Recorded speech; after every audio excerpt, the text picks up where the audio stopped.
Viewers, আমি আছি এখন ফেনী মহিপালের জয়গোপাল মিষ্টির দোকানে। এখানের মিষ্টির এতই চাহিদা, মিষ্টি আনার সাথে সাথে মিষ্টি শেষ। তো আমি অনেকক্ষণ সিরিয়াল দিয়া কিছু মিষ্টি নিলাম। তো এই যে দেখতে পাচ্ছেন, খুব মহিপাল ঠিক ফ্লাইওভারের নিচে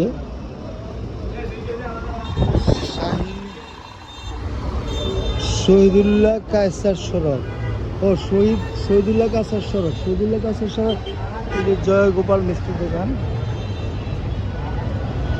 ভাই আমি জানতাম না এখানের বিক্রি দেখে, কিছুক্ষণ আগে যে ভিড় ছিল মিষ্টি ছিল, তো মিষ্টি শেষ। তো আমার আধা ঘন্টা দাঁড়াইতে হয়েছে মিষ্টি কেনার জন্য। পাশেই বনফুলে ঢুকছিলাম, বনফুলে দেখলাম কাস্টমার নাই, ভারিয়া জিজ্ঞাসা করলাম ভালো মিষ্টির দোকান কোনটা, তো সবাই বললো জয়গোপাল। ঠিক আছে ভিউয়ার্স, দেখা হবে। তাই আমার বিল কত হয়েছে?